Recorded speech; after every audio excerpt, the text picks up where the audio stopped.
Okay, so Nintendo just made a massive move by dropping a humongous Switch 1 update that introduces virtual game cards and Switch 2 features, even though nobody's got a Switch 2. So in this video, I'm going to break down everything you need to know about virtual game cards, how to best take advantage of them, how to make sure that you're using them properly, and how to opt out of it if you don't want to deal with it at all. I've got all the details you need to know, plus the dark side of this, which is Nintendo trying to rewrite history, and it's something that I dug into and I don't like. So good morning, Mario, and good morning, Switch fans. On the bright side, Nintendo Switch 20.0 is a major milestone, and it introduces virtual game cards, not to be confused with game key cards, which is a Switch 2 thing, where the cartridge does not have the game on it, but rather is a key in your system. This is the virtual game cards that Nintendo touted back at their last Switch 1 Direct, which basically converts your entire downloadable games library into a cool virtual game card. Now, I think this actually looks really nifty,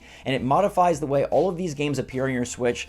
I think it's pretty snazzy. I think Nintendo did kind of unlock a more futuristic, cool way to catalog your digital purchases and make them seem a little bit better, a little bit more real. Now, the main thing that this does is allows you to easily share these virtual game cards between multiple systems that you own. So if you're a multi-Switch household, you're able to put your primary account on two different Switches, bring them close together, and then you can pair them so you can eject and share these game cards. All right, these virtual game cards can be on your system. You can eject them and insert them in another system. They can't be on both systems at the same time, but what this also adds is the ability to lend these games out. Now, this to me was the most exciting feature that Nintendo described earlier, where as long as someone's in your family group, which you don't even need a Switch Online membership for, you can just go on Nintendo.com and make a family group, you can lend them a full game. So if I downloaded Super Mario Odyssey and my buddy does not have that game, for some reason skipped out on it, it's like, dude, you missed a legendary title. I'm going to lend it to you for 14 days. And the best part is it automatically returns to you. You can always re-lend it out to them, but it automatically returns, meaning people can't hold your game hostage, thank goodness. It also means that you don't have that game during the lend out period. So it's a way to add sort of like a physical but not physical element to your digital games, which I find to be mostly very cool. I think it's going to make it easier to switch and swap between different Switches if, say, you have a Switch 2, but then you have a Switch Lite that you want to let your kid play a game you were playing, or if you just have multiple Switches, multiple Switch 2s, multiple whatever, you're one of those cool kids that just has everything. This is going to make that much more simple, and it's not going to require that online check and the weird messing around with primary, secondary Switches, swapping them back and forth online, kicking people off games, kicking people into games. We don't need to deal with that anymore. We have virtual game cards, and for the most part, they're very snazzy. I really think the GameShare feature is a big one. Maybe you don't partake in gaming with friends, but maybe you do. And if you do, then this is a great way to split up the purchasing of games and still allow people to experience them. Look, I buy Mario Kart World, you buy Donkey Kong Bonanza, then I share Mario Kart World with you when I'm done, and you share Donkey Kong Bonanza with me when you're done, and we're able to have one game each, but two games. So this is going to bode very well for new purchases, and it works on Switch 1 games. I can go out right now and say, hey, I'm going to buy Xenoblade Chronicles X, and you say, hey, I've got Tears of the Kingdom, and we can swap those via this lend process that I think is really darn nifty. Now, it also introduces this Switch 2 feature, which is GameShare, and we're going to have to get real familiar with a whole bunch of wonky terms, but GameShare is different than lending out virtual game cards, because GameShare is the cool thing they showed off in the Switch 2 Direct, where if I have Mario Party Jamboree TV plus Super Switch 2 Edition, I can share it down to your Switch 1 and we can play together. Now, this isn't working with Mario Kart World, because obviously they want everyone to buy the system seller game, but outside of Mario Kart World, frankly, that's insane. You're using the Switch 1 as basically a screen, a proxy, if you don't yet have a Switch 2. That is freaking great. Now, GameShare is going to be a Switch 2 specific feature, so you will need one Switch 2 in this equation at the minimum. This does not work between Switch Lite and Switch Lite, Switch OLED and Switch Lite, Switch 1 and Switch OLED. There has to be a new $450 Switch 2 in the equation to make this possible. And they're saying that there will be a list of compatible software. I think this is going to be something that actually becomes really popular and really money saving and impressive to a lot of families and parents once the Switch 2 is out there and people become more familiar with this feature. A super smart part of this that Nintendo made sure to include is that if you're not feeling this for whatever reason, you just don't like the idea of virtual game cards, you don't feel like sharing with anybody, you want to go back to the old system for whatever reason, there is a new menu option under Settings, Users, and Online License where you can turn it on and it will require that old online connection like it used to, and it won't be that virtual game card thing. So if you want to opt out, you're able to do so, and I like that Nintendo is providing that option. I think it's smart to give people this new system that I think personally is pretty cool, but maybe someone doesn't, and Nintendo is allowing them to revert back to what they used to have. But there's an element of this that cannot be reverted, and Nintendo is trying to erase it from the history of the internet and act like it wasn't a thing. Now, I understand what they're doing here because it's trying to cover up for a loophole that they promoted, which is so bizarre. And when I first dug into this, I said, okay, this does not make any sense. I saw this tweet from Nintendo Prime where he was complaining that Nintendo removed the ability to play the same multiplayer game online with 2 Switches and only 1 copy of the game, which to me sounded like heresy and a full-on fake cheat mod. I don't know.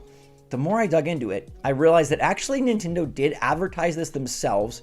It was a pretty popular feature, and even if it's not something I would have used, I still want to cover it. It's still important because some of you out there may use it, and it's not cool that Nintendo is kind of trying to wipe away this element that they themselves advertise. So what this boils down to is, hey, if you and I have a Switch and we want to play Mario Kart 8 online, previously, we could load them onto the same Switch, load the profile onto the same Switch, and we could do the secondary, primary swap-a-roo, and both of us would be able to play locally, but online at the same time. Now, this was a great feature for parents, families, siblings, significant others to use one game and go online together. It was also very popular, I hear, for Animal Crossing New Horizons to allow multiple people in a household to visit each other's islands with one copy of the game.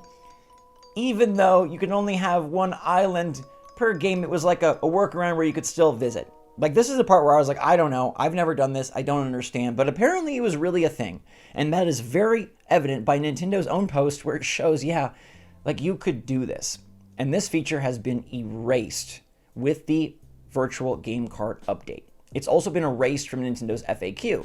They're acting like it didn't exist. They're acting like it was a loophole workaround, but where it gets dark is that it was a workaround loophole that Nintendo themselves told you about. They acted like it was a feature until they didn't want it to be a feature anymore.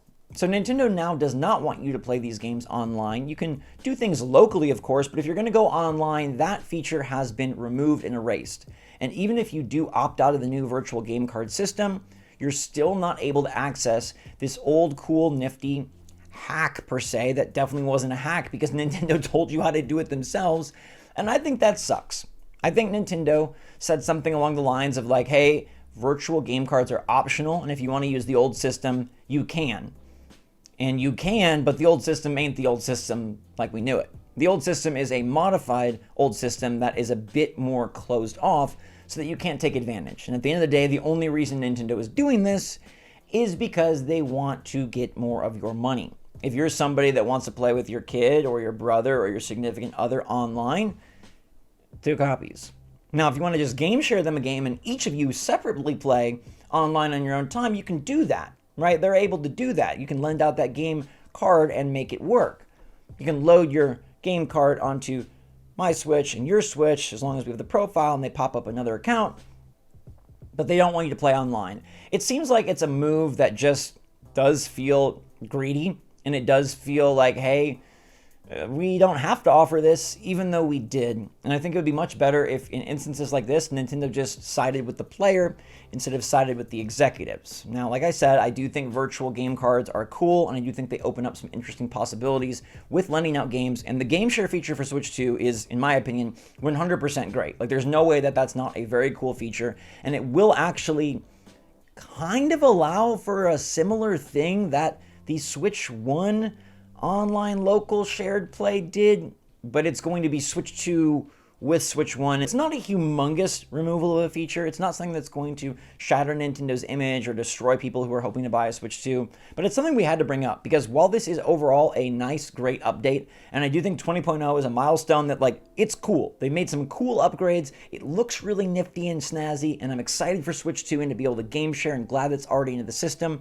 They've made moves to make the system transfer very easy for you to back up into the cloud and then download straight on your Switch 2. We'll talk about that in the next video, but this part of them kind of trying to rewrite history and act like it didn't happen. It wasn't something that they advertised, and now it's not something you can do at all, and they erased it.